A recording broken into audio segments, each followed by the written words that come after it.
Hello and greetings. Welcome to Conversation with Tony Mobley. Today on Conversation with Tony Mobley, we are on YouTube and we would be doing a rebroadcast on LinkedIn. On Conversation with Tony Mobley today, I am talking with Mr. Mike Edwards, known as the Seventh Scroll.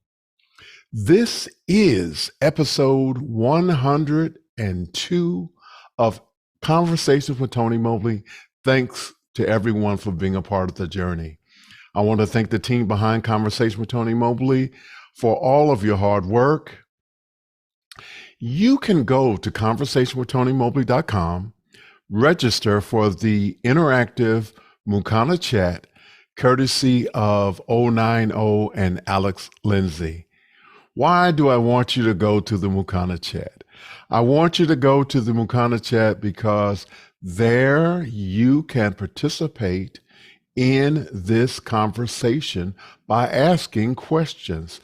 And those questions can be voted up and down by going to the website, Conversation with Tony Mobley. So go there and ask your questions to ensure that they get voted on and that they will be asked and answered during this conversation. And if you're not able to do that, we encourage you to ask your question in the YouTube chat. And so now we are going to get started with our conversation. And as always, I'm going to ask my guests who you are. So the very first question is, who is Mike Edwards?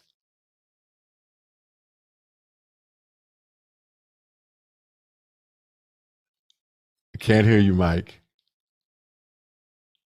Can you hear me now? Yes, sir, I can hear you. All right. Hey, Tony, it's great being on the show.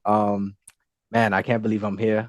But just to get to the point, who is Mike Edwards? I'm a Christian. I love God and I love people.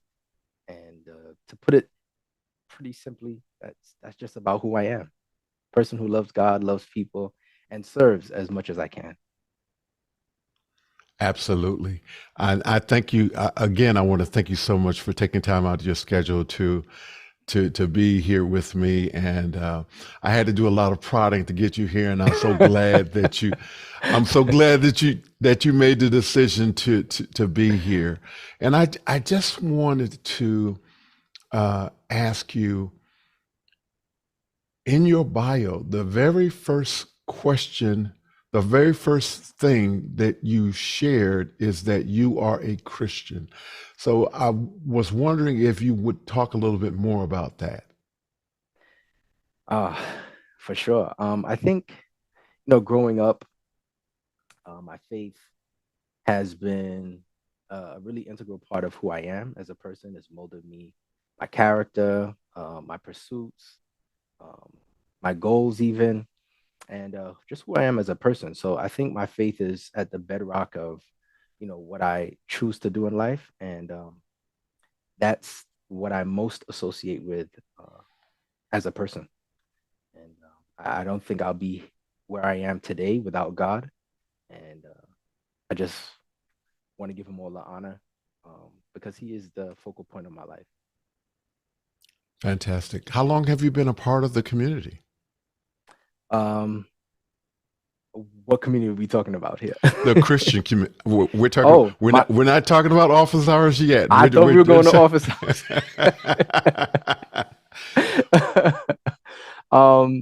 I've been a Christian my entire life, but I think it got a lot more serious after undergrad.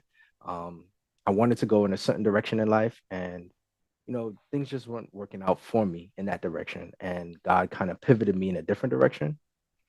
And I think ever since then, my faith has been a lot more strong. So I would say 30 plus years as a Christian, but a lot more serious. I would say probably the last 12 or so. Okay. Okay. All right. Well, I'm so happy to have you coming in, streaming from Brooklyn, New York, and how's the weather in Brooklyn today? It's a sometime-ish right now. It's not the greatest. We did have a lot of the fog and the smoke coming from Canada a couple of days ago. So the weather's been a little bit off, but summer's kind of creeping in slowly. Very cool. So again, Mike, I'm so glad that you took time out of your schedule to be here with me today. And let's talk about the seventh scroll. Mm. Uh, okay, so the Seventh Scroll is a nonprofit that I started with a couple of friends when I finished undergrad. And it really started because, I wanted to be an eye doctor, and things just weren't working out. Although I did have, the internships, and I was really focused in that direction, even the grades, just things weren't working out. And at that moment, that's when I decided, I've always been a Christian, raised in a Christian family. Why not test out this God that I've been raised to know, but really didn't know him personally? And so God, through a series of dreams, it's a long story, Tony, but to cut it down, through a series of dreams, God kind of, instructed me to start a nonprofit where I'm reaching out to people's needs, but also sharing the gospel. And that's been um, probably one of the best decisions I've made in my life, uh, to follow God in that direction, because there's so many blessings that's come as a result. And I'm just happy that I followed him. So yeah, the Seventh Scroll started as that, and I audibly heard God tell me um, to start a bus ministry, and that's what it was. We actually had a bus, um, and I could show it to you right here. We Okay. actually had a bus, um, and that was the bus. Purchased it. Long story short, purchased it with all of the money that, down to the very penny that I got from my wedding, and we would run this bus up and down Brooklyn. And as people would come on for free, we would share the good news of God, and people were blessed. Um, this is the first day on the bus. It was great. Just being able to see what God had told me audibly come into fruition, and being able to be a blessing. And we did this for about 3.5 years, my wife and I. Well, initially she started as my girlfriend, but my wife Okay. and I. And here's what it looked like. We just had people on the bus. We would pray with people, and it was great. It was great being able to um, see people and minister to them all for free. And as you would imagine, the bus was packed. We had a lot of people on the bus. Um, in the 3.5 years that we did the bus, we had over 3 million riders. So a lot of people came on the bus, but that's just a drop in the bucket. If you compare it to, the MTA, which has 605 million riders per year. So, um, I have tons of questions. So my first question is, did you have a specific route that you were using for the bus? so that's a good question. We targeted all of the major routes in Brooklyn. So that would be Flatbush Avenue, Utica Avenue, and Fulton Street. And that triangle, we kind of ran the bus from probably about 5 in the morning to somewhere around 9 at night. Um, and we met a lot of people, a lot of stories, um, and a lot of people were blessed. And it was a It blessing to sounds see. fantastic. And the I'm really amazed at the photographs and that picture of the loaded bus with all of the people there. And so the cost of admission to the bus was having to listen to evangelism. No, there was no cost. It was free. We would play music on there. Sometimes we would play sermons, but it was all free. It wasn't limited to Christians or any other religious faith. It was just a way that we can reach people and help people out. We just found out there were so many people who were suffering with financial issues or um, just needed some sort of blessing. And we just wanted to be that blessing in our community. And that's what God instructed us to do. And so we started. That is absolutely amazing. Thank you so much for sharing that.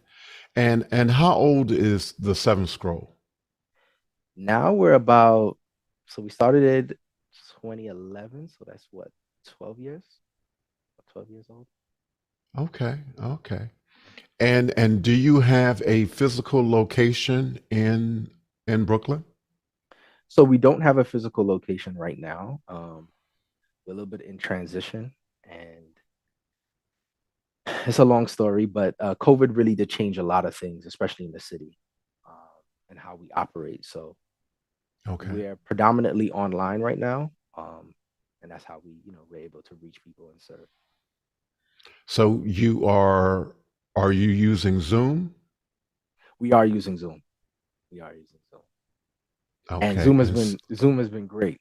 Just being able to connect with people from not just Brooklyn or the tri-state, but we're able to connect with people from all over the world, and that makes it even more impactful.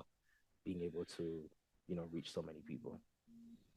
Okay, so you are a person who is prolific in office hours by asking some amazing questions. So now we're going to get into how office hours has helped the seventh scroll. So let's talk about it. All right. So from the bus, and the bus was great. We transitioned. Well, we found people coming on the bus that there were so many people who would come on, and we would have a prayer book, and just share with people that we're willing to pray with you if you're open to it. Write down some of your prayer requests, and we'll definitely pray for you and pray with you. And we found that the number one prayer request, Tony, was health. Believe it or not, a lot of people were struggling with health, whether it's health, their personal health, or health of a family member or a coworker, neighbor. Just health was a main issue. So we started praying ourselves and asking God, like, how can we be a blessing?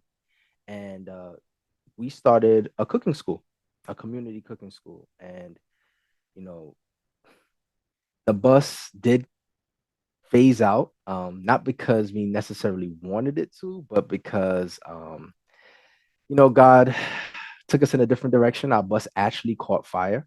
Um, Oh, wow. yeah, and God was just transitioning us to health. And so we did a lot more of health and we reached our community through that. And we have tons of people who come in and we were able to, share healthy eating with people. And, we have packed classes.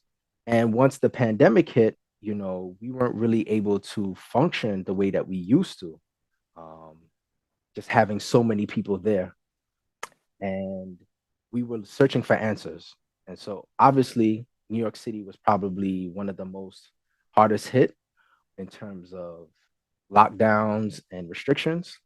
And we really had to pivot to find out how we can continue serving our community virtually. And that's when Okay. office hours came in. I found office hours, and the rest of the team, we found office hours, and it has been a tremendous blessing for us. So we transitioned from an actual physical space where we're able to reach people. People will actually come in and cook. Um, and that was great, just having people actually come in. Everyone have their own station, they're cooking together. We actually even had Fox 5 come in and do like a little peace with us, with all of our people coming in and cooking. But since office hours came in and we had to transition, we went all virtual with it. And this was us early in the pandemic, really trying to get a lot of our tech together. Um, and that's my wife and I, and we were kind of cooking and sharing with some of the classes. And it was great. So office hours has come in tremendously because it has helped us kind of figure out this whole virtual space. And I think God was kind of pivoting us in that direction. I'm But going to interrupt you. I'm going to interrupt you. So you can't just slide over. So you were doing cooking classes, streaming cooking classes? so we were streaming and we have been streaming cooking classes. Because Oh, remember, wow, man. Congratulations. thank you, Tony. Yeah, that looks great. That looks great. Yeah. Oh man, that's very cool. So And so um what are your tools? What are your cameras? Because you know the geeks who are listening tonight want to know about, you know, what cameras were you using? What were the angles? What software were you using? it's been ever changing. In the beginning, we started off with a Rodecaster Pro, and Mickey actually helped us set that up as well as Jeff Francis helped us set it up. And then we actually built a physical set just of asking questions in office hours on how we can get this to look more realistic and really appeal to our audience. And Chris Fitchie also helped us with that, with angling things and putting it together. So we started off with a Rodecaster Pro. I'm still using the Pile headset, and we got a Mac Mini, got that in there, and we started off with Ecamm, and Ecamm has been great.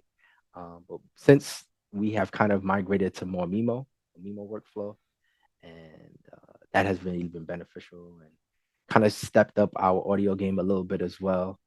Using the X32, but we want to.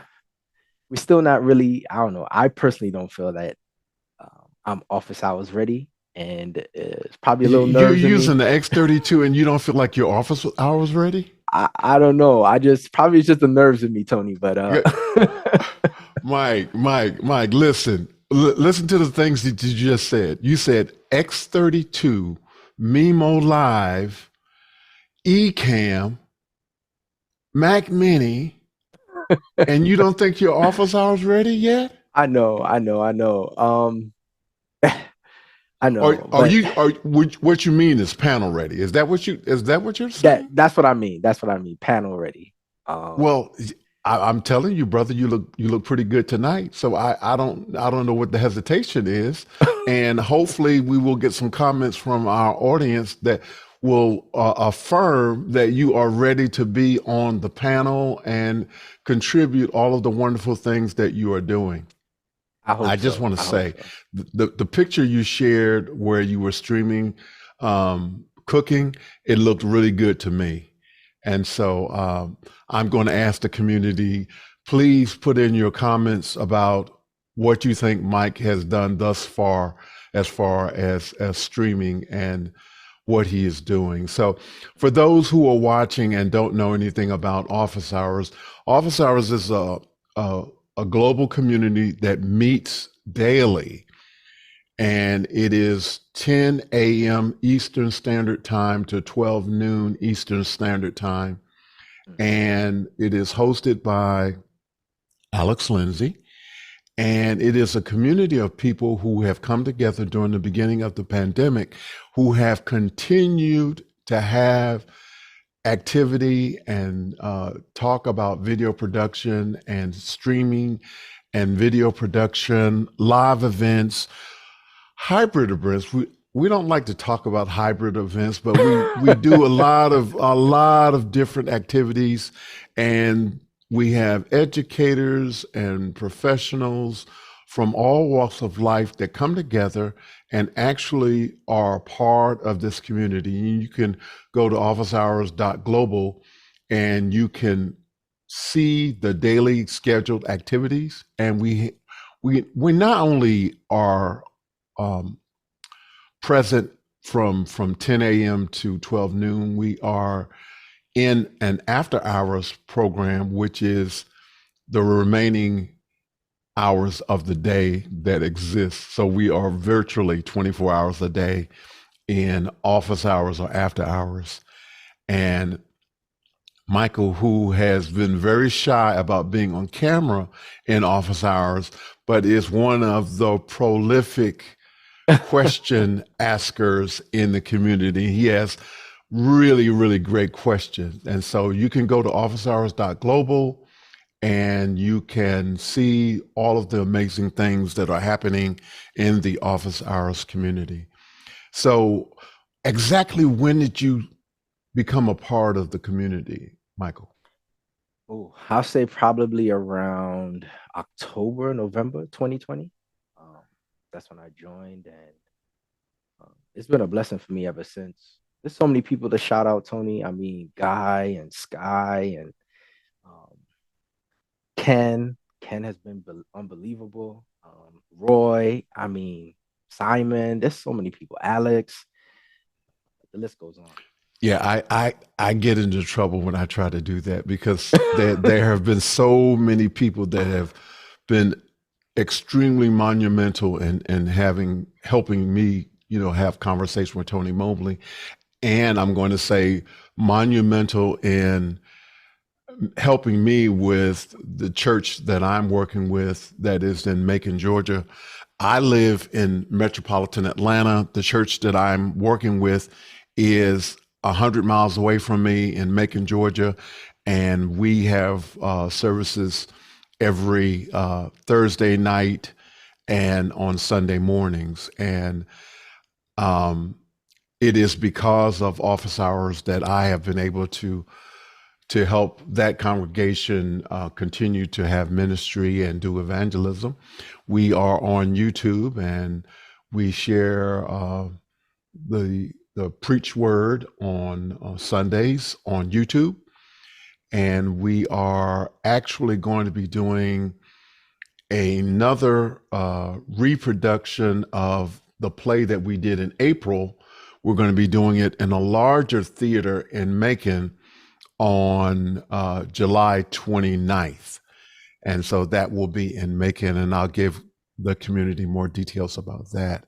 The church that I'm working with is called Miracle Bible Way, Church of Christ, Macon, Georgia. Pastor is Patsy Willis, who is 94 years old and continues to minister every first Sunday of the month.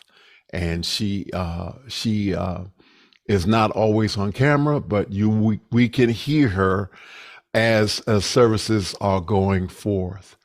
And so, Michael, again, I want to thank you so much for being here with me and sharing parts of your the Seven Scrolls story and your experience with office hours. Is there anything else that you are thinking about in terms of implementing and bringing into your Seven Scroll ministry as far as technology is concerned?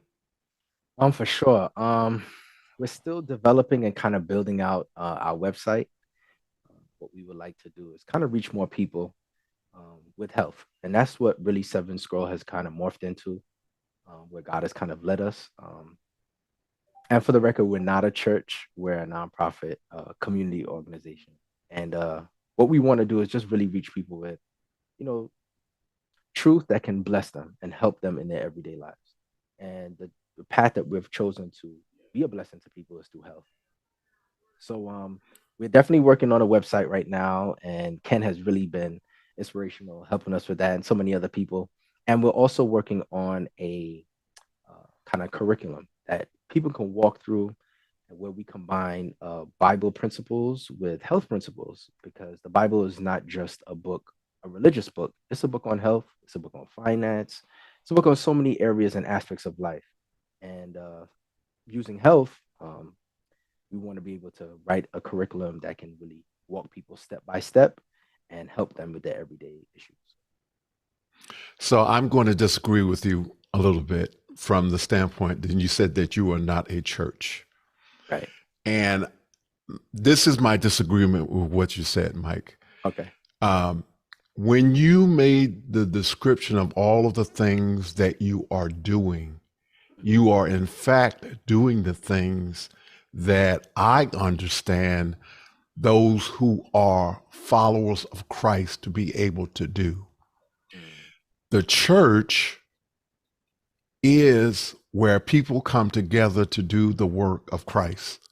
mm, What you are saying the seventh scroll is doing is pulling people together to do the work of Christ. So mm, therefore, while you may not label yourself as a church, I am going to say that you are doing the work of a church. mhm. And so, and so yeah, and you don't have to agree with me, but listen, one of the things that I had an opportunity to learn as a very young man in terms of doing study for ministry is that the church or the house of worship is is really more of a hospital where people come to get their physical needs and spiritual needs taken care of.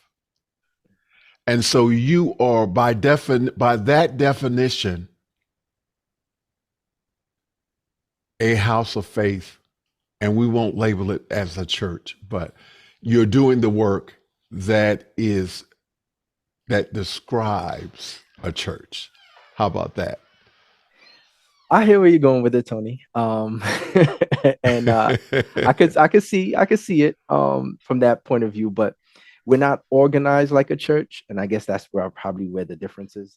There's no pastor, there are no deacons or bishops or whatever. So we're not organized like a church, and we do not have a specific faith, and so that's probably what makes us different, You do not have a specific. Well, I didn't get that part. like a denomination. Okay. Right. So I guess that's probably what makes us different in that regards. But we look at what we do as personal ministry um, that every Christian should be doing, reaching out and helping people around them, because that's what Absolutely. Jesus did. You know? Absolutely. So we have a question from Warwick, Queensland, Australia, from Zachary Sorensen. Mhm. What church did you go to as a child? Wow. So I grew up uh, in the Seventh Day Adventist Church, and it was a blessing for me, just understanding the community and the people, but even deeper than that, the biblical truths that the denomination subscribes to. And only until I dug into it myself did I find out um, its significance and what it means to me, and its direction in my life. So I grew up in the Seventh Day Adventist church, and I am still a Seventh Day Adventist Christian. Okay. Thank you, Zachary, for that great question. Mhm. And I'm going to ask Mr. Clark Lopez Waterman had a question for you, and I need him to repeat it.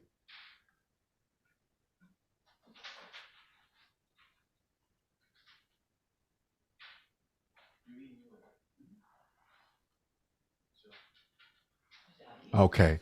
While we're waiting for, okay, Mike, we need you to speak up just a little bit louder. Okay. How about now? A little bit better? Yep. Yep. All right. All So right. let's talk about health Okay. and your work in that field. Whatever you want, whatever else you want to share. You've already shared some things about it, but what else do you want to share? That health is important. I think coming out of the pandemic, we've all realized that health is wealth. Health was probably taken for granted, um, and just seeing the loss of life, the impact on people's health, and seeing how important it is for us to sustain life on this planet. You see, health is important. And as I was speaking about earlier, the Bible is not just a religious book, but it's a book that kind of helps us understand every facet of life, and health being one of them. And there's a specific plan that God has for health that is really helpful, I should say, for all of us, um, whether you're a Christian or not. And those are some of the principles that we like to share with people. And we want to see people succeed because life is precious. Life is precious. Absolutely, absolutely. Um, Part of my journey has been that I found office hours as I was going through cancer treatment, and I had the opportunity on June 12th, 3 years ago, to ring the bell that I was cancer free, and so Amen.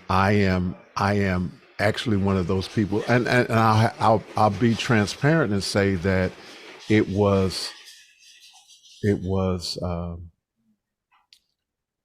a spiritual journey in that I was going for treatment every day from the beginning of March to June 12th, and I would have my moments and my hallelujah moments on the way there and on the way back home. And it was what got me through. And I was able to start helping the church at that about that same time, and came into office hours and asked a whole lot of questions. And it has made the difference in not just my life, but the lives of the Miracle Bible Way Church family, and conversations with Tony Mobley. So Yeah. all of that has to do with um, how God has blessed.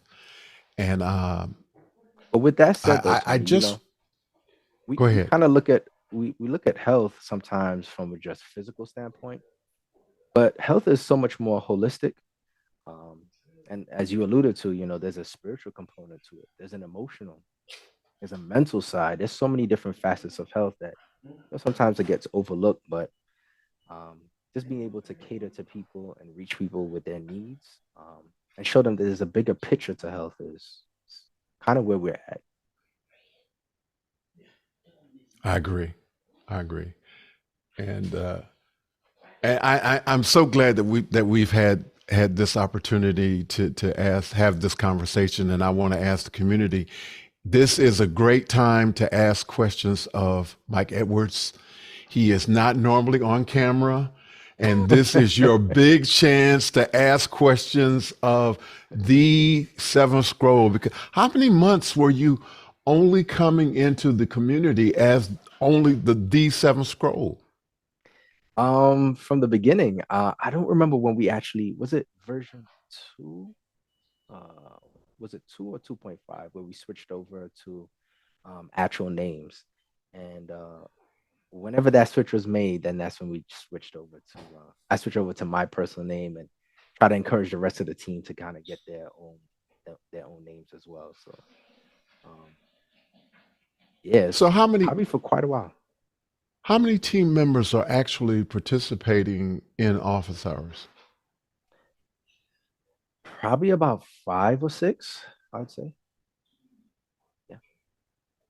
Okay, and they are not sharing who they are as far as being part of the Seven Scroll community. I guess they're kind of shy. But yeah. about Okay, about 6 of us, 5, 6 of us. so we have a question. What does houses of worship look like in the future? Oh, that's a good question. I think house of worship need to look like centers of influence. Uh, and what I mean by centers of influence are pubs, places where people can go and their needs are met. And I think right now a lot of churches are primarily focused on the spiritual, needs of the community, and a lot of the physical, mental, social needs are sometimes neglected. So I think house of worship needs to We need you to cater. speak up just a little bit louder, Michael. This great content that you're sharing, we need to be able to hear it. Sorry. I think house of worship needs to morph into a more um, holistic uh, center of influence where people's physical, mental, spiritual needs are all met. And when those aren't met, um, I think we leave a lot on the table in regards to interaction with with people in general. We lose that community because we're not reaching each other's needs. I think you're right. I think one of the things that um, is going on in the world right now is that um, there is sort of a falling away from traditional church, Mhm. and I think doing what you're doing with the Seven Scroll and ministries that are being proactive and having in-person worship and are attentive to those congregants who are not able to physically be in the worship house, um, are going to be those that are going to be able to reach a lot more of the world. Yeah. And one of the things that has been documented, and I shared this in my conversation with Rabbi David Paskin, is that the the houses of worship that were proactive prior to the pandemic and had a streaming ministry that was going forth prior to the pandemic and have increased that presence during and after the pandemic have seen large numbers of growth Mhm. and also have seen their donations increase dramatically because they were prepared to engage with people who couldn't physically be necessarily in the house of worship, but you can live in one city Mhm. and be a part of that congregation, even though it may be, 1,000 miles away. Mhm. And that's not really a new thing, but it is a thing that I think, has flourished because of the events of the pandemic. So when I asked you that question and then you gave me your answer, I think that this is an important phase that we are looking forward to the future because essentially I believe that the the church that is able to transcend their four walls Mhm. is going to be the house of worship, regardless to the faith, is going to be the most effective of doing evangelism because they are not limited by a physical location or even a physical structure. And so I, I I am agree, Tony. I continue to be excited by the things that you are doing, and I'll just let everybody in on a little secret. I normally will be preaching virtually at Miracle Bible Way every third Sunday, which will be coming this coming Sunday. And I have been sharing my sermons with Michael on a regular basis, and I appreciate his willingness to share in my ministry with him. And so I want to say thank you to you publicly for being able to be receptive to that. Thank you, Tony. Thank you for even sharing them because they've been a blessing for me personally, and I've shared them with friends. And yeah, it's a great thing that you're doing. It's a great thing. Well, thank you, sir. And so we have another question. So just please talk about your education and training. Okay, so I graduated from Brooklyn College, kept it home soil, um, in a degree with a degree in chemistry and biology, minored in biology. And I wanted to become something in the healthcare field, an eye doctor, as I said before. But God kind of pivoted me in a different direction. And so once, after the bus kind of morphed into more of a health-centered ministry, um, I got some formal training with herbs. So a 3-year integrative study with that, and it's been a blessing being a health coach, what I would call a medical missionary, being able to like reach people with health. So that's pretty much my training. I haven't done any other forms of education since then, and yeah, it's been a blessing. So did I hear you say that you were doing some holistic medication? Yeah, a lot of plants and just understanding because when you dig through the Bible, you understand what God's method of healing is, and just understanding how that actually works with us in our world and our physical bodies. Um, and so it just took me down a wormhole of understanding more about the plants and foods and you know just how it can be more of a blessing to those around me. So yeah.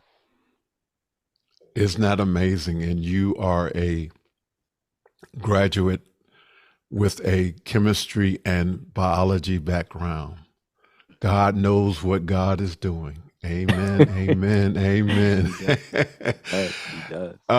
So we're gonna pivot a little bit. We're gonna push back into technology a little bit. So this question is: please share how you embracing technology for your ministry.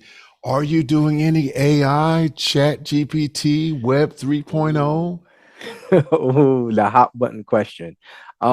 Yes, using a little bit of AI, especially for helping to develop the website.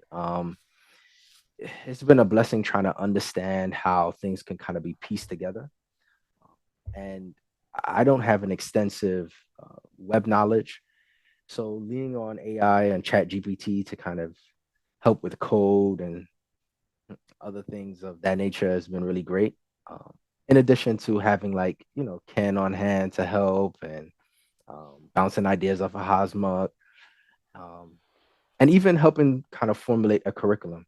And that's what I've been also talking with Dr. Clark about, trying to get that together. But yeah, AI has been a blessing um, because there's so many ways that it's been able to streamline processes for us, even developing content that it would have taken a lot more manpower or hours of learning to kind of get to that same point. So yeah, definitely using AI to bring pieces of content and develop a kind of structure, a web presence that we currently are lacking. Thank you so much for sharing that. I want to go back to the cooking and the holistic medications. I was curious. Do you have a garden that's associated with the Seven Scroll? So in Brooklyn, spaces is rare. It's hard to come by. So no, I don't have a formal garden, unfortunately. But I do visit a lot of parks, local parks, whether it's Central Park or Prospect Park, or some other parks out in the Bronx, and really source a lot of plants and learn a lot about nature from from those places. Because I believe, like, nature is God's first lesson book, and there's so many, object lessons that you can pick from nature, not to just help you with health, but to help you in life in of itself. So, um, no, I don't have a formal garden as yet, but hopefully soon. Hopefully soon, Tony. Please talk about things that inspire you. Man, office hours inspires me. That does. Just reading my Bible, Life of Christ, that's really inspirational for me.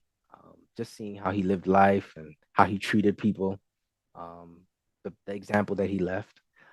Health, health is also a big thing for me. Just understanding new technology and new methods on how people can maintain their bodies. Um, that's also inspirational for me. And obviously, tech. I didn't think this was where God was leading me early in life, but as I started to mature more, I just grew a passion for it, a love for it. And since the pandemic, I think it's even ballooned even more. So those are some of my sources of inspiration. Very cool. Thank you. Thank you so much for sharing that. Um,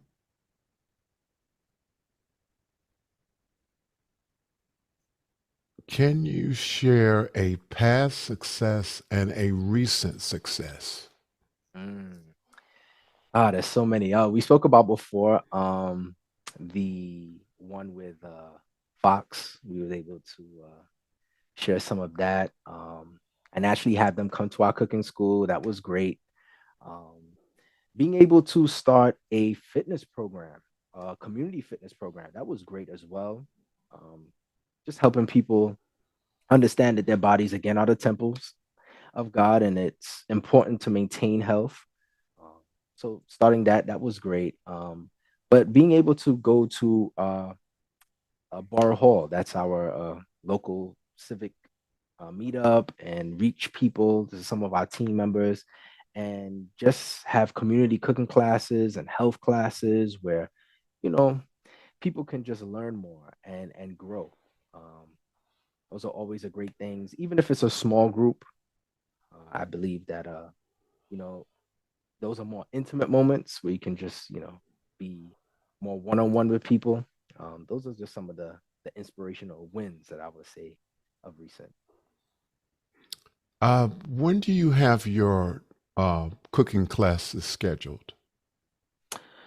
So right now we've kind of paused a little bit of them, but we usually would have them on weekends and probably once or twice during the week. We're really trying to move and transition our old set, the one that I showed previously. Let me see if I can bring it up for you. But we're kind of transitioning this set right now, and a lot of this inspiration from office hours again, into something a little bit more uh, modern. I shouldn't say modern because I think this one was pretty good for our first try.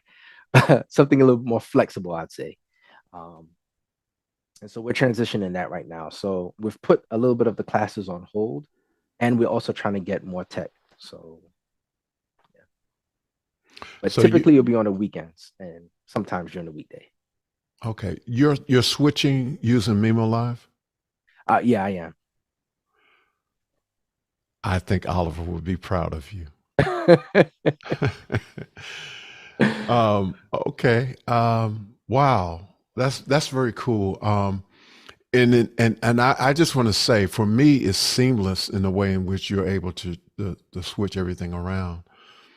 How has your family shaped who you are? Man, that's huge. It's huge, Tony. Family has been so important because, again, when you're going through life, that support structure is is pivotal. So my family has been important because they've helped support me along this journey of even understanding who I am as a person, what my purpose in life is. Man, so many times, I've questioned it. What is my purpose? Why am I on this planet? You know, what does God want me here for? And just having people around you, especially family, that can support you along that journey, but also sow into you, right?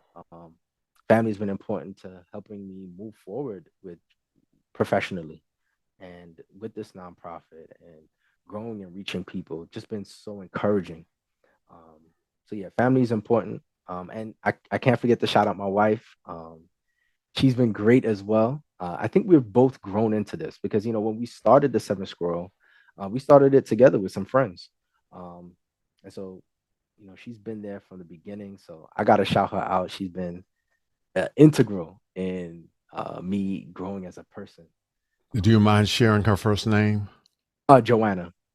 Joanna. Joanna, thank you so much for sharing your husband with us tonight. We thank you so much, Joanna. Thank you. Thank you, Joanna. Thank you, Joanna. And thank you for your work with the Seventh Scroll and your husband. Thank you so much. We appreciate you. Sure, sure. So yeah, Tony, family's important. Okay. And I think our next question is what is next for Mike Edwards? Ooh, so many ideas that the team and I have kind of sat down and we've prayed over, brainstormed, um, just reaching more people. I think that's what's next, to continue expanding our reach and our sphere of influence. But on a deeper level, I think what I'm really most encouraged and anxious about, oh, I shouldn't say anxious, well, looking forward to is just a growth spiritually for myself. Um, you know, so many times you see in this world there's so many problems. And if you get so consumed with trying to fix all of the problems, um, nothing gets done. And really, to be a blessing to other people, you have to be blessed first. And for me, that means, spending more time with God, understanding his plan for my life and drawing those experiences from his life, um, when Jesus was on this planet so that I can be a blessing to people around me. You can't give what you don't have. And I think just growing spiritually, growing as a person, that's what's next for me. But then, second level, impacting other people around me. So that's what's next. Fantastic. Thank you so much for sharing that. And and I I think we're coming close to our last question, but before we get to our last question, I want to go back again to your vision for the seventh scroll. So what is your vision going forward? So the seventh scroll is a community health hub where people can learn health principles, and not just health principles, because you go anywhere for that, but health as it relates to the Bible.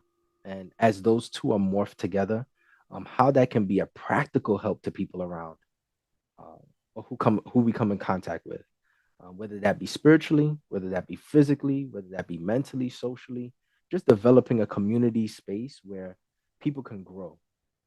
And I've learned a lot from office hours and how that has kind of been put together. But also, I've learned a whole lot more from the Bible and just seeing how Jesus did this when he was on this planet. And that's what's next for the seventh scroll, just being more of what God wants us to be and blessing other people in the process. So, Well, I want to say that from what I can tell and what you have shared and what I have seen, you are being a blessing. So thank you, sir, for what you do. We are down to our last question. You are speaking to the world. What do you want the world to know? big question, Tony. I see this on so many episodes. And I always thought to myself, what would I say? What would I say? I want the world to know that their health is important. And every chance that we get, every day that we have on this planet to maintain our health, to manage it as good stewards, we shouldn't take it lightly. And health is not just physical, it's holistic, it's spiritual, it's mental, it's social. And I would encourage everyone to search out health from a holistic point of view. And if you're lacking in any area, see how you can raise that up. And if you need help, reach out. I'm here. There's so many other outlets that you can tap into, but health is a gift. And one way that we can appreciate that gift is by taking care of it each and every day. Thank you so much, Mr. Mike Edwards, for being here with me today. I appreciate you. I appreciate everything that you have shared in this conversation. Thank you, sir. I appreciate you. Thank you, Tony. You can watch Conversation with Tony Mobley on YouTube or my website. The website is conversationwithtonymobley.com. Conversation with Tony Mobley is produced by valued audio visual professionals who meet daily on Office Hours Global, hosted by Alex Lindsay. Thank you, YouTube. Conversations with Real People. Last week, we had a great conversation with Mr. Ken Jordan, the CEO of Elms Park. Thank you, everyone, for the 100 plus episodes now of Conversations with Tony Mobley. When you have time, we ask that you go back and look at the 100 plus episodes of Conversation with Tony Mobley. We think you will find something that you like and hopefully is helpful. Thanks to the team behind Conversations with Tony Mobley for making this happen. Thank you, Mr. Mike Edwards, for being part of our conversation today, for doing the work that you do, and for being the person that you are.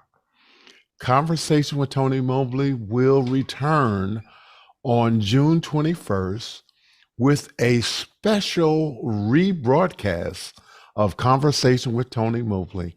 Come and see the surprise. Thank you all so much again for being here. Coming soon, more interesting people.